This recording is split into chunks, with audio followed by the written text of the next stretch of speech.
जूलियाने अपनी सीट के साथ हवा में नीचे गिरने लगी। प्लेन के शोर और चीख पुकार के मुकाबले अब सिर्फ हवा की तेज आवाज सुनाई दे रही थी। हवा के प्रेशर से ये सीट बेल्ट उसके पेट में इतनी जोर से धंस रही थी कि सांस लेना मुश्किल हो रहा था। नीचे अमेज़न का घना जंगल था। पेड़ इतने घने थे कि जमीन नजर नहीं आ रही थी और ऐसा लग रहा था जैसे ब्रोकली का खेत हो। गिरते गिरते ही जूलियाने हवा में ही बेहोश हो जाती है और जब उसे होश आता है तो उसे दिखता है कि वो नीचे जंगल की जमीन पर पड़ी हुई थी। तारीख थी 25 दिसंबर, क्रिसमस की सुबह। पूरी रात बारिश हुई थी जिसके कारण उसके कपड़े कीचड़ में सन गए थे और जूलियाने पूरी रात बेहोश रही थी। होश में आने के बाद ये कई बार कोशिश करती है खड़े होने की, लेकिन जैसे ही कोशिश करती है तुरंत उसके एकदम बाद फिर से बेहोश हो जाती है। कई बार ये अटेम्प्ट्स करने के बाद वो किसी तरीके से होश बनाए रखती है और आखिरकार खड़ी हो जाती है। खड़े होने के बाद उसको एहसास होता है कि उसकी एक कॉलर बोन टूट गई है, घुटने में भारी मोच आई है और राइट शोल्डर और लेफ्ट काफ में कुछ जख्म आए हैं। इसके अलावा एक आंख सूजकर पूरी तरीके से बंद हो चुकी है और दूसरी से भी हल्का सा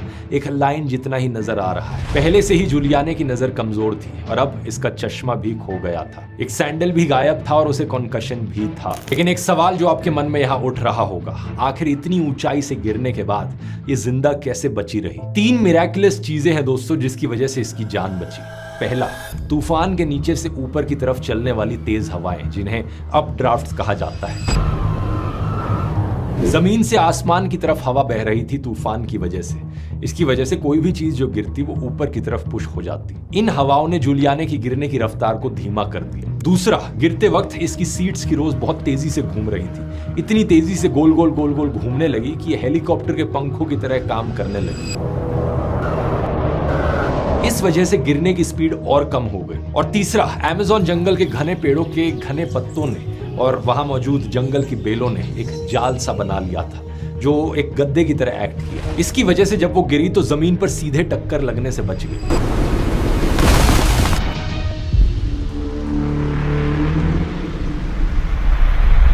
इसके अलावा लक ने भी एक बहुत इंपॉर्टेंट रोल प्ले किया क्योंकि एग्जैक्टली वो किस दिशा में गिर रही हैं, किस पेड़ के ऊपर गिर रही हैं और उनकी बॉडी किस तरफ पॉइंट कर रही थी गिरते वक्त, ये सारी चीजें भी मैटर करती हैं। इन सभी कारणों के बाद फिर भी जिंदा बच जाना कितना रेयर है, आप इस बात का अंदाजा इससे लगा सकते हैं कि प्लेन में बैठा कोई भी और पैसेंजर जिंदा नहीं बचा। लेकिन जूलियाने के लिए असली खतरा तो अभी बस शुरू हुआ था। अमेज़न के घने जंगल के बीचों बीच ये एकदम अकेली थी। इसने अपने हाथ पैरों से इधर उधर घूमकर अपनी मां को आवाज देने की कोशिश की, लेकिन कोई जवाब नहीं आया। जंगल में आवाज थी तो सिर्फ मेंढकों की, कीड़े मकोड़ों की और चिड़ियों की। लेकिन अच्छी खबर यह थी कि जूलियाने के लिए यह अमेज़न का जंगल नया नहीं था क्योंकि ये कोई आम शहरी लड़की नहीं थी। इसने अपने जिंदगी के 3 साल अपने जूलॉजिस्ट पेरेंट्स के साथ पेंगुआना रिसर्च स्टेशन में बिताए थे। इसे पता था कि जंगल में जहरीले जानवर कौन से हैं, कौन से पौधे खतरनाक हैं और मुश्किल में क्या करना चाहिए। ये जानती थी कि ऐसी सिचुएशन में इतनी जख्मी हालत में भी डरना नहीं है बल्कि सोचना है। कुछ घंटों के रेस्ट के बाद जूलियाने की हालत ऐसी हो जाती है कि वो ठीक ठाक तरीके से चल पाती है। पहला काम वो करती है अपनी माँ और बाकी पैसेंजर्स को सर्च करने का, चिल्लाकर आवाज देती है, Mom!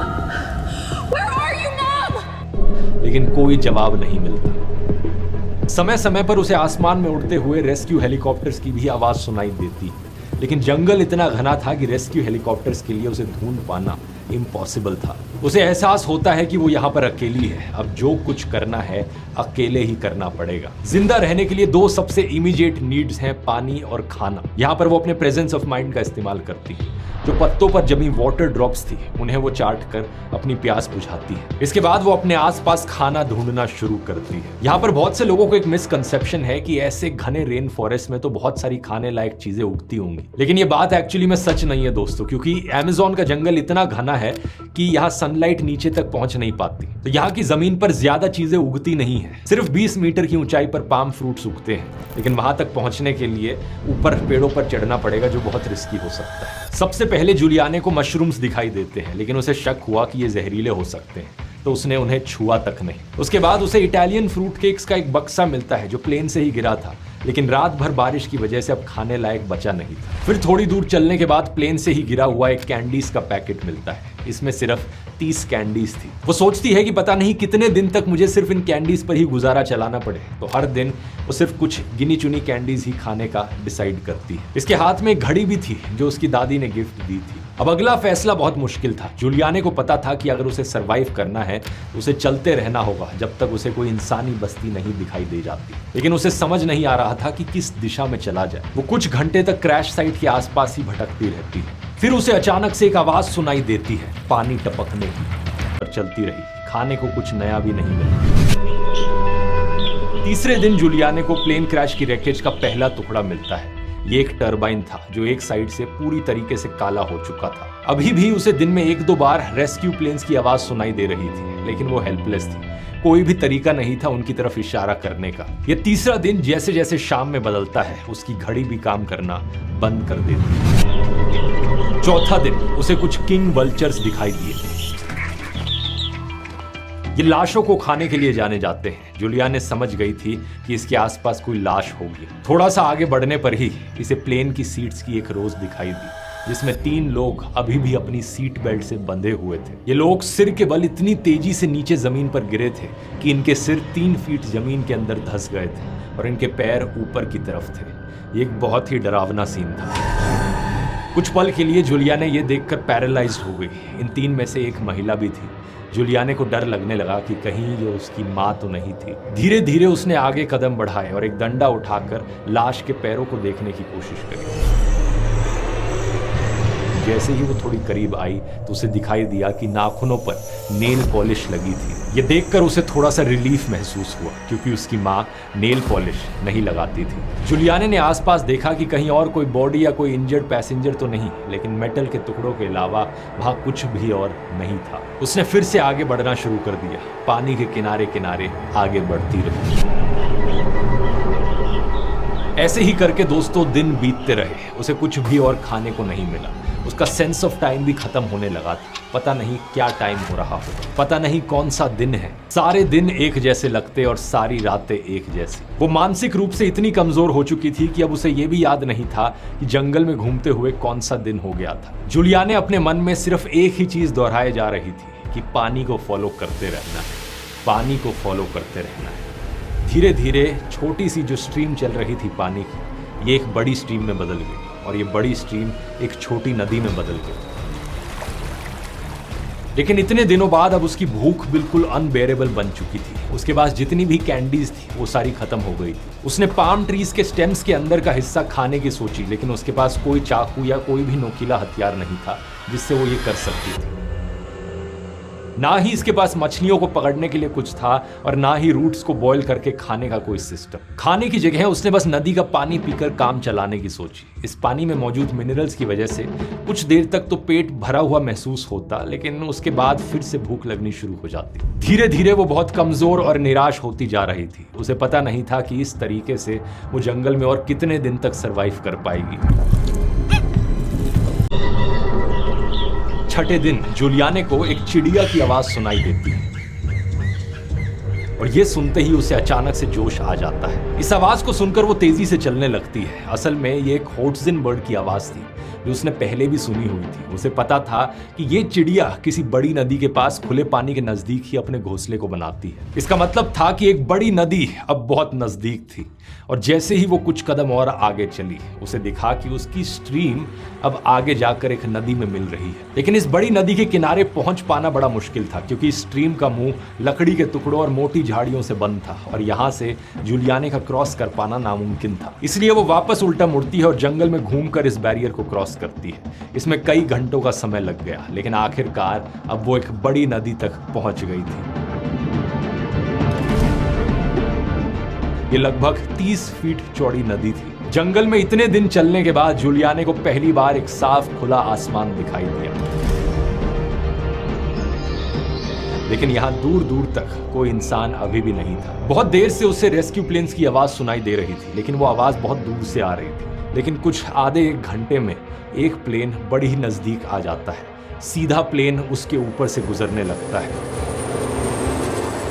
जूलियाने बड़ी एक्साइटेड हो जाती है, बड़ी ही उम्मीद के साथ प्लेन की तरफ देखकर वेव करने लगती है, चिल्लाती है, लेकिन कुछ काम नहीं आता। प्लेन में बैठा पायलट अनफॉर्चुनेटली उसे नहीं देख पाता और प्लेन आगे ही चलता जाता है। जूलियाने दोबारा से उम्मीद लगाकर यहीं बैठकर इंतजार करती है कि कोई और प्लेन घूमकर वापस आएगा, फिर से वो उसकी तरफ देखकर चिल्लाएगी, लेकिन कोई और प्लेन नहीं आता और जो दूर रेस्क्यू प्लेन्स की आवाज सुनाई दे रही थी अब वो भी आनी बंद हो जाती है। कुछ घंटे बीतने के बाद उसे दोबारा ये आवाज फिर कभी सुनाई नहीं देती। जूलियाने समझ गई थी कि इसका मतलब है कि अब ये रेस्क्यू सर्च ऑपरेशन बंद किया जा चुका है।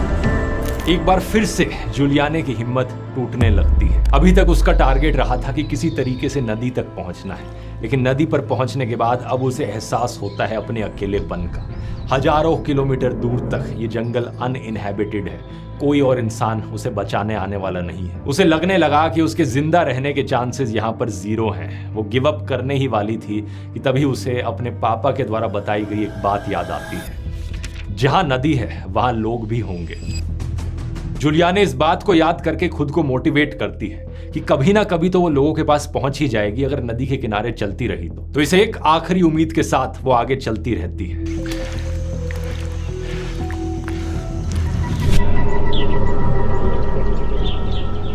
दिन बीतते रहते हैं, लेकिन दिन के बीतने के साथ उसकी हालत भी बिगड़ती जा रही थी। उसके हाथ में जो घाव थे उन पर मक्खियों ने अंडे दे दिए थे। Was this wound that I had on my arm? The flesh flies had laid their eggs there. Maggots had hatched and they had eaten themselves deep into my flesh. उन अंडों से अब कीड़े निकलने लग गए थे, छोटे छोटे मैगट्स। इन कीड़ों को अपने घाव से सिर्फ अल्कोहल या केरोसिन से बाहर निकाला जा सकता था, लेकिन जूलियाने के पास इन दोनों में से कोई भी चीज नहीं थी। उसके पास बस अपनी एक सिल्वर रिंग थी। इस रिंग को खोलकर इसने कीड़ों को निकालने की कोशिश करी, लेकिन ये कीड़े इसकी स्किन के बहुत अंदर तक घुस गए थे। अब इसे डर लगने लगा कि ये घाव इन्फेक्ट हो गया तो इसे अपना हाथ भी काटना पड़ सकता है। इसके अलावा इसने अपनी अपर बैक की स्किन को देखा जो बुरी तरीके से जल चुकी थी। ये अब धीरे धीरे उतरने भी लगी थी और यहाँ से भी खून बह रहा था। इन सभी प्रॉब्लम्स को लेकर वो कुछ नहीं कर सकती थी, तो उसने वही किया जो उसके हाथ में था। नदी के साथ किनारे किनारे आगे बढ़ते रहो। कुछ समय बाद उसने रियलाइज किया कि धीरे धीरे नदी के किनारे किनारे चलने की जगह क्यों ना नदी के अंदर कूदकर स्विमिंग ही कर ली जाए।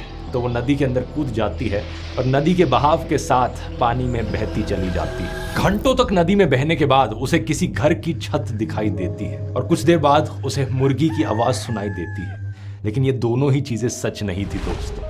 असल में वो हेल्यूसिनेट कर रही थी। जैसे जैसे अंधेरा होने लगता है वो नदी से बाहर निकल जाती है शेल्टर लेने के लिए, और फिर जैसे ही अगले दिन सुबह होती है वो वापस नदी के अंदर कूद जाती है। अगले कुछ दिनों तक वो यही करते रहती है और ये करना किसी भी हालत में खतरे से खाली नहीं था। एक दिन जब वो नदी के किनारे लेटी हुई थी तभी एक बड़ी फीमेल एलिगेटर अटैकिंग पोजीशन में उसकी तरफ बढ़ने लगी।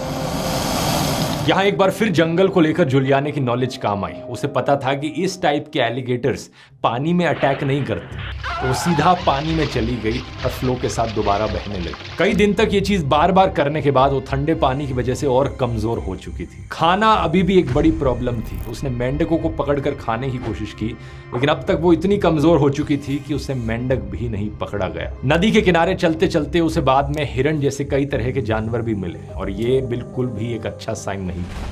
जूलियाने जानती थी कि इस तरीके के जानवर इंसानी बस्तियों के पास नहीं मिलते। 10वां दिन आते आते अब वो लगभग पूरी तरीके से हिम्मत हार चुकी थी। जूलियाने के पास अब खुद को मोटिवेटेड रखने के लिए ज्यादा कुछ बचा नहीं था। अब उसे सही में लग रहा था कि शायद अब जिंदा नहीं बचेगी।